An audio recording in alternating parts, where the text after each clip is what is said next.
নমস্কার, কেমন আছেন সবাই? বসুন্ধরা ব্লগের নতুন একটি ভিডিওতে আপনাদের সবাইকে জানাই স্বাগত। আজ ঈদ, সেই জন্য আমার ইউটিউব পরিবারে যতজন ঈদ পালন করবেন তাদের প্রত্যেককে জানাই ঈদের শুভেচ্ছা, অনেক অনেক ভালোবাসা। আজ ঈদ, সেই কারণে রয়েছে ওর পাপার অফিস ছুটি। আর আজকে আপনাদের সাথে আমি শেয়ার করবো একটা অন্যরকম জিনিস। অন্যরকম জিনিসটা কি, সেটা হলো আমরা যেসব ইমিটেশনের জিনিসপত্র ব্যবহার করে থাকি সেগুলো কিছুদিন পরে রং উঠে যায় বা ব্যবহার করার মতো হয় না, তো আমরা অনেকে সেগুলোকে ফেলে দিই বা বাতিলের খাতায় রেখে দিই। তবে আমার মা ওই জিনিসগুলোকেই কুড়িয়ে রেখেছিল, তো জিজ্ঞাসা করতে বললো যে জিরা নেবে। তো আজকে ব্যাপারটা বুঝতে পারলাম যে এই যে দোকানি এসছেন, এনার কাছে দেখুন অনেক রকমের জিনিসপত্র রয়েছে, এইগুলো পয়সা দিয়ে কেনা যায়। এই সাবান খোলা বা একটু মগ ডিবা টাইপের জিনিসপত্র।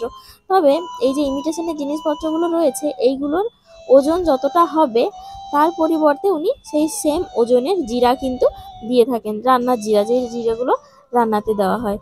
তবে উনি বেশ কিছু জিনিসপত্র ফেলে দিলেন, যেমন কানের বেশ কিছু ঝুমকো বা কিছু ফেলে দিলেন। তো ওনাকে জিজ্ঞাসা করলাম এগুলো ফেলে দেওয়ার কারণ কি, তাতে উনি জানালেন যে এইগুলো হচ্ছে লোহার, তার উপরে রং করা রয়েছে, তো সেইগুলো কিন্তু চলবে না। যেগুলো শুধুমাত্র ইমিটেশনের জিনিসপত্র ওইগুলোই উনি নিয়ে থাকছেন।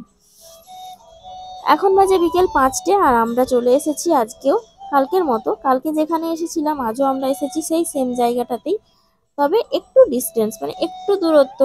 কালকে যেহেতু একটু সন্ধে হয়ে গিয়েছিল ওখান থেকে বাড়ি ফিরতে, সেই জন্য আমরা এখানে চলে এসেছি আজকে একটু বেলাবেলি করে।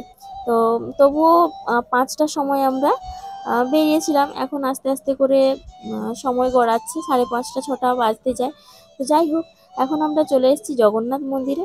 আর এখানে দেখুন ফুলগুলোর গাছ যে রয়েছে, এত সুন্দর লাগছে দেখতে, প্রত্যেকটি গাছকে খুব সুন্দর দেখতে লাগছে, কিন্তু সব গাছগুলোকে এত সুন্দরভাবে সাজানো গোছানোভাবে লাগানো রয়েছে, খুব সুন্দর লাগছে দেখতে গাছগুলোকে। গাছগুলোর মাঝে মাঝে এরকম সুন্দর সুন্দর বসার সিটগুলো রয়েছে। তবে এই জায়গাটাতে আগে প্রচণ্ড পরিমাণে লোকজন আসতো, এখন আর সেরকমভাবে আসে না। আগে প্রচুর লোকজন, তবে এখন আসে। কালকে যেই মন্দিরটাতে গিয়েছিলাম ওই মন্দিরটাতে দেখুন এই স্ট্যাচুটাও খুব সুন্দর লাগছে, রামকৃষ্ণের স্ট্যাচু। তো এই জায়গাটাতে রয়েছে জগন্নাথ মন্দির, আর ওই সামনের দিকে ওর পাপা আর মেয়েটাও চলে যাচ্ছে দেখুন একটু ঘুরু ঘুরু করতে করতে। এই জায়গাটাতে বেসিক বিএড হয়, এবং আহ, এখন মনে হয় এগুলো সব বন্ধ হয়ে গেছে, কারণ শোনা যাচ্ছিল যে এসব নাকি বন্ধ হয়ে যাবে এই জায়গাটাতে। সেই কারণে হয়তো এখন আর অতটা ভিড়ভাট্টা হয় না, না হলে ওরাই যারা ক্লাস করতে আসতো ওনারাই কিন্তু এখানে ভিড় করে থাকতো। তো এখন বোধহয় আর সেরকমটা হয় না, সেই জন্য বেশ একটু ফাঁকা ফাঁকা হয়ে গেছে। খুব রেয়ার লোকজন আসে এখানে। আর গাছগুলো দেখুন কি সুন্দর লাগছে দেখতে।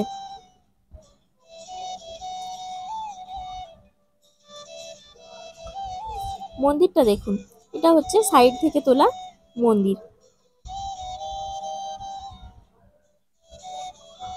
এই মন্দিরটা সবাই জগন্নাথ মন্দির নামেই চিনে থাকে। আর এই জায়গাটাতে হচ্ছে আর কিছুদিন পরে যখন রথ হবে ওই সময়টাতে একটু জমজমাট। এখান থেকে রথ যাবে পরের আর একটা মন্দিরে, আমরা এখান থেকে ঘুরে যাওয়ার সময় ওই মন্দিরেও ঢুকবো, অবশ্যই আপনাদের সাথে সেটা শেয়ার করব, আপনারা দেখতে থাকুন। আর এইদিকে দেখুন এর বাবা মেয়ে মিলে ছবি তুলতে লেগে গেছে এই ছাতার নিচে, যেহেতু আলো জ্বেলে দিয়েছে ছাতার নিচে বসে একটু ছবি তুলে নিচ্ছে। আর এই দেখুন পেছনের দিকে সেই মন্দিরটা দেখা যাচ্ছে ঝিলের ওপারে।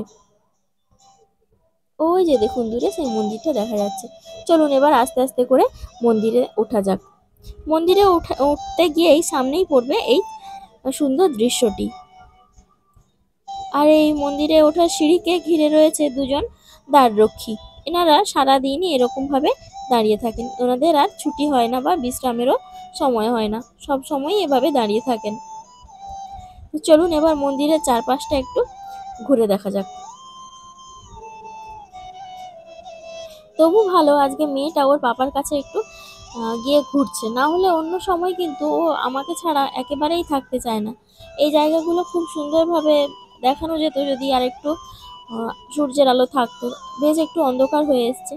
ওর পাপা কিন্তু অন্য 5জন ছেলেদের মতো নয়, যে মেলায় নিয়ে এসছে বা কোথাও ঘুরতে নিয়ে এসছে এবার বাচ্চার দায়িত্ব তোমার দায়িত্ব, তোমরা তোমার সামলাও, আমি আমার মতো করে ঘুরবো।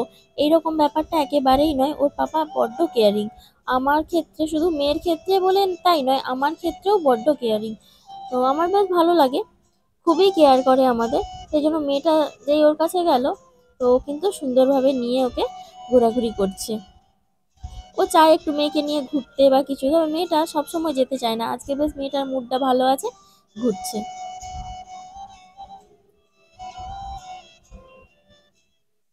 এবার একটু প্রণাম করে তারপরে এখান থেকে বেরিয়ে যাব।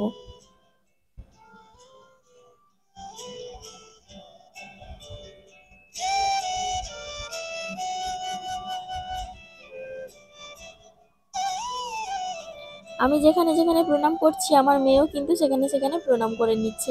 আর ওকে সুন্দরভাবে বেশ একটু টিকা লাগিয়ে দিল কপালে, আর সুন্দরভাবে বেশ ওকে ওর হাতে প্রসাদও দিয়ে দিল।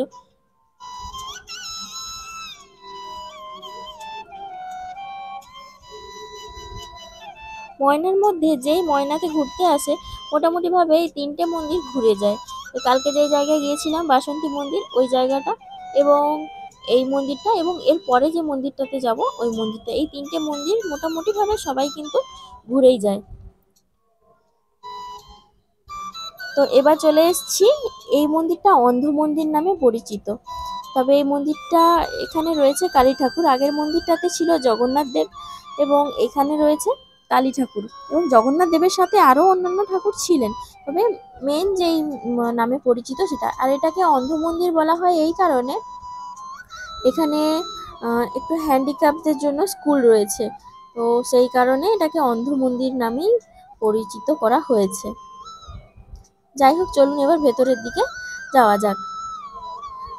মন্দিরে ঢোকার সময় রাস্তাতে এই ধরনের জিনিস আপনারা কিন্তু এলে দেখতে পাবেন। এটা হচ্ছে সুন্দরভাবে জলটা ছিল, তবে এখন এই জলের মধ্যে দেখুন কিরকম একটা হ্রদ টাইপের হয়ে গেছে। এটাতে চলতো ফোয়ারা, তবে এখন আর ফোয়ারা দেখতে পাওয়া যাচ্ছে না। এখন এতে দেখছি যে কয়েকটা মাছ ছাড়া রয়েছে, মাছগুলো কিলবিল করছে। এই দেখুন, দেখতে পাচ্ছেন নিশ্চয়ই। গাছগুলো যে লাগানো রয়েছে না, খুব সুন্দর সুন্দর বেশ গাছগুলো। চলুন এবার আস্তে আস্তে করে মন্দিরে ঢোকা যাক। মন্দিরের বাইরে যে হাঁটছি, এতটা দেবে গেছে এই পাথরগুলো, পা রাখা যাচ্ছে না।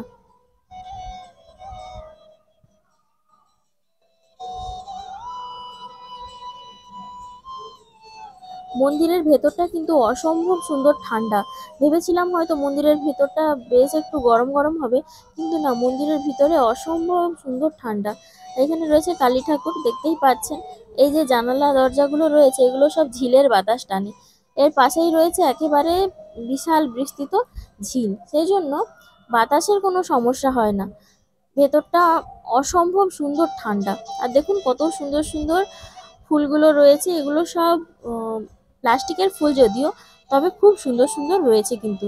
আর এই যে দেওয়াল পেন্টিংগুলো রয়েছে, এগুলো অসম্ভব সুন্দর সুন্দর দেখতে এক একটা। আর এইদিকে দেখুন, এখানে যে রয়েছে এই স্বামী বিবেকানন্দ, মনে হচ্ছে যেন একেবারে আসল বা জ্যান্ত স্বামী বিবেকানন্দ। এই দেখুন, এই দেওয়াল প্রিন্টিংটা দেখুন। নর্মাল ঠাকুর, কিন্তু তার যে ড্রেসটা পরানো আছে সেটা কিন্তু একেবারে কাপড়ের তৈরি। এবার একটু ওপরে উঠে যাব। এই মন্দিরের সিস্টেম রয়েছে, আবার ওপরে ওঠা যায়, সিঁড়ি দিয়ে ওপরে উঠে গেলে সেখানেও রয়েছে আবার ঠাকুর। চলুন আপনাদের সেটাও দেখিয়ে আনি।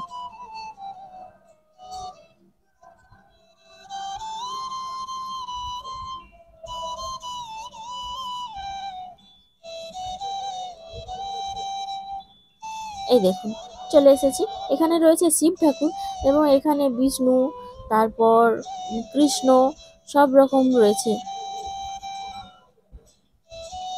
সব ঠাকুরকে আমি চিনতেও পারছি না।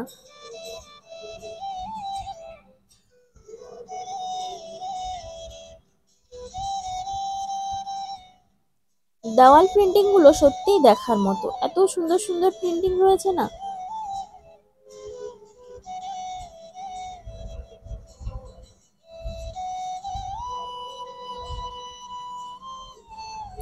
দেখুন, এখান থেকে বেরিয়ে পড়লেই রয়েছে সুন্দর বিস্তৃত ঝিল। বাতাসটা ঢুকলে একেবারেই ঠান্ডা ঠান্ডা বাতাসটাই আসে। চলুন, অনেক ঘোরাঘুরি হলো, এবার আস্তে আস্তে করে বাড়ি ফেরা যাক। তো আপনারা ময়নাতে এলে অবশ্যই এই মন্দিরগুলো ঘুরে যাবেন। তো বন্ধুরা, আজকের মতো ভিডিওটি এখানেই শেষ করছি। আপনাদের সাথে দেখা হবে খুব শীঘ্রই আমার পরবর্তী ভিডিওতে। সবাই ভালো থাকবেন, সুস্থ থাকবেন, সাবধানে থাকবেন।